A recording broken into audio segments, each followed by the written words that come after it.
बहुत अच्छा लग रहा है कि मतलब पहला मूवी इतना अच्छा चल रहा है। मनी मिराज और खेसारी में 5 अंतर क्या है? शुरुआत में मनी मिराज के टीम में भी एक बुजुर्ग रहते थे और खेसारी के टीम में भी एक बुजुर्ग रहते थे, लेकिन दोनों ने साथ क्यों छोड़ा? दोनों में जातिवाद कौन करता है, मनी मिराज या खेसारी? पैसा आने के बाद कौन दूसरे लड़के को सपोर्ट करता है, मनी मिराज या खेसारी? इंटरव्यू के दौरान दोनों में सच्चाई कौन बोलता है, मनी मिराज या खेसारी? दोनों में से ज्यादा टैलेंट किसके पास है, मनी मिराज या खेसारी के पास? तो नमस्कार, प्रणाम, सलाम, आदाब। मैं सिक्की काफला आप लोगों का तहे दिल से स्वागत करता हूं अपने इस चैनल में। तो आज जो मैं कहने वाला हूं, मेरा बात को पकड़िएगा कि हम कहना क्या चाहते हैं और आपको बताना क्या चाहते हैं, क्योंकि आज मैं आपको ताबड़तोड़ लाइव प्रूफ के साथ बताऊं आखिरकार मनी मिराज और खेसारी में 5 अंतर क्या है। तो आप लोग वीडियो में बने रहिएगा और वीडियो को अंत तक देखिएगा, तभी आपको पूरी बात समझ में आएगी। तो चलिए वीडियो शुरू करते हैं। तो चलिए, पहला सवाल यह है कि शुरुआत में मनी मिराज की टीम में भी एक बुजुर्ग रहते थे और खेसारी की टीम में भी एक बुजुर्ग रहते थे, लेकिन दोनों ने साथ क्यों छोड़ा? तो इसका जवाब कि आपको पता ही होगा कि शुरुआत में खेसारी की टीम में एक बुजुर्ग रहते थे जिसको शंभू बाबा कहकर बुलाते थे, खेसारी लाल। और जब खेसारी स्टार नहीं थे तो शंभू बाबा के ही यहाँ रहकर खिचड़ी चोखा खाकर गुजारा करते थे अपना, और शंभू बाबा खेसारी के चलते साड़ियां भी पहने थे। 8 साल हमारा खेसारी बाबू रहे हम। लेकिन आज जब खेसारी स्टार हो गए हैं तो जिसके यहाँ रहकर गुजारा करते थे उसी का साथ छोड़ दिया और मीडिया के सामने आकर बोलता है खेसारी के देखिए कोई किसी का साथ नहीं छोड़ता है, उसके पास ज्यादा काम आने की वजह से उस आदमी व्यस्त हो जाता है, तो अगला आदमी मान लेता है कि हमने साथ छोड़ दिया, लेकिन कोई किसी का साथ नहीं छोड़ता है। तो मेरा कहना यह है कि आप एक बार खुद सोचिए कि चलिए मान लेते हैं कि शंभू बाबा गलत थे, लेकिन गजेंद्र प्रियंकर का साथ क्यों छोड़ा, जो खेसारी के चलते तरह तरह का आवाजें निकाला करता था, उसी के चलते खेसारी पॉपुलर भी हुए।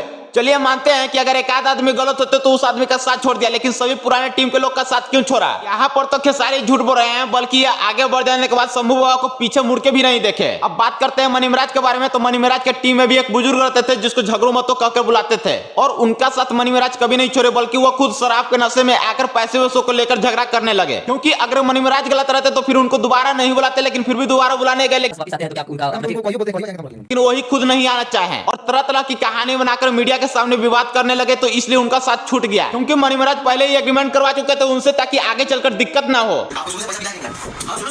और जब विवाद हुआ तो मनी मिराज पूरा एग्रीमेंट निकाल कर दिखा दिए मीडिया के सामने, ताकि सच्चाई सबको पता चल जाए। तो साबित यह होता है कि मनी मिराज और खेसारी में अंतर मनी मिराज की सच्चाई और अच्छाई है। अब दूसरे सवाल यह है कि दोनों में जातिवाद कौन करता है, मनी मिराज या खेसारी? तो इसका जवाब यह है कि एक तरफ खेसारी को देखिए और एक तरफ मनी मिराज को देखिए। खेसारी के टीम में मैनेजर के रूप में विवेक सिंह थे और ये राजपूत थे, और इनको राजपूत होने के कारण इनको काम से निकाल दिया गया। खेसारी ने बहाना मारकर यह कहा कि देखिए पैसे वैसे इधर उधर करने लगे, तो इसलिए मैं इनको टीम से बाहर कर रहा हूँ। क्योंकि ऐसा कुछ भी नहीं किया था विवेक सिंह, क्योंकि वो सारा सबूत रखा हुआ था अपने लैपटॉप में। यह केवल खेसारी की साजिश था कि यह आदमी राजपूत है तो इसको बाहर कैसे करे। और खेसारी गाना भी गाता है तो हमेशा विवाद गाना गाता है, हमेशा जातिवाद गाना गाता है, चाहे भक्ति हो या शक्ति। और दूसरी तरफ मनी मिराज को देखिए, मनी मिराज की टीम में हर जात के लड़के काम करते हैं, कोई चमार है तो कोई यादव है, कोई कहार है तो कोई मुसलमान है, हर जात के लड़के काम करते हैं, ऐसा बिल्कुल भी नहीं है। और मनी मिराज गाना भी लाता है तो बिल्कुल साफ सुथरे गाने लाता है, ताकि हर कोई सुन सके। कोई जातिवाद कोई भेदभाव नहीं करता है अपने टीम के साथ या अपने फैन के साथ। तो साबित यह होता है कि दोनों में से जातिवाद केवल खेसारी लाल यादव ही करता है।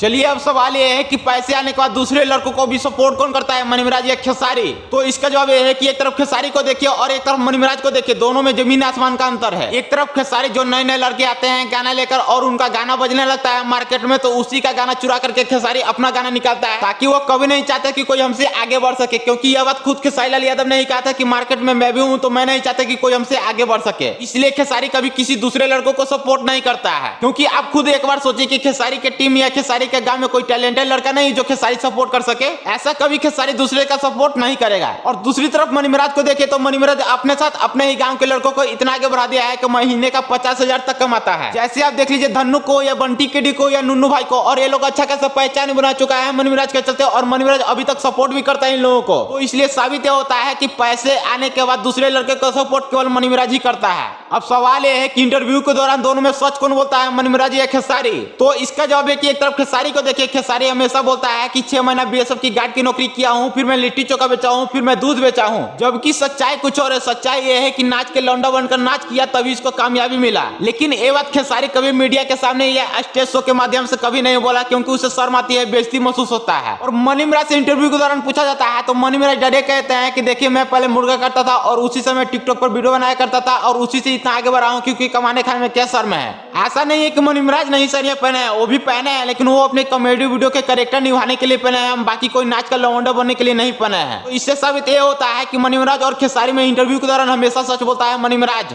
अब आते हैं अगला सवाल पर कि दोनों में से ज्यादा टैलेंट किसके पास है। तो इसका जवाब है कि खेसारी के पास कोई ज्यादा टैलेंट नहीं है मनी मिराज के सामने, क्योंकि अगर खेसारी की नाचने पर बात किया जाए तो इसको एक ही स्टेप आता है और ये जहां जाता है बस यही स्टेप करते रहता है और ये आजकल के हर बच्चे कर लेता है। और अगर बात किया जाए एक्टिंग के बारे में खेसारी की, तो एक्टिंग भी कुछ खास नहीं है मनी मिराज के सामने, क्योंकि मनी मिराज जो एक्टिंग कर देते हैं खेसारी को 7 जन्म लेना पड़ेगा ऐसा एक्टिंग करने के लिए, क्योंकि मनी मिराज का एक्टिंग इतना तगड़ा रहता है। जैसे आप मिलन आसमान में हुई इनका गाना आया था, उसमें आप देख लीजिए एकदम दिल को छू लेगा। और अगर बात की जाए खेसारी के गाना के बारे में, तो खेसारी के गाना हमेशा जातिवाद, हमेशा अश्लीलता, हमेशा विवादित गाना रहता है जो सभी लोग सुन नहीं सकता है। और वहीं दूसरी तरफ देखिए मनी मिराज को, तो मनी मिराज का गाना बिल्कुल साफ सुथरा रहता है, ना जातिवाद गाना रहता है, ना विवादित गाना रहता है, ना अश्लीलता के साथ रहते हैं, इसलिए सभी परिवार एक साथ सुन लेते हैं। तो बात तो क्लियर होता है कि दोनों में से ज्यादा टैलेंट मनी मिराज के पास ही है। और ये बात हम नहीं, ये बात पब्लिक ही बता दी, क्योंकि खेसारी की 3 फिल्में आई तो तीनों फ्लॉप, और मनी मिराज की एक ही फिल्म आई तो वो भी ब्लॉकबस्टर हो गया। तो इसलिए सच्चाई ये है कि मनी मिराज और खेसारी में दोनों में से ज्यादा टैलेंट मनी मिराज की पास ही है। बाकी आप लोग क्या सोचते हैं मनी मिराज और खेसारी के बारे में, और आपको यह वीडियो कैसी लगी? अगर अच्छा लगा हो तो जम के लाइक, जम के शेयर और दबा करके सब्सक्राइब कीजिएगा। चलिए मिलते हैं किसी नेक्स्ट वीडियो में, तब तक के लिए बाय बाय।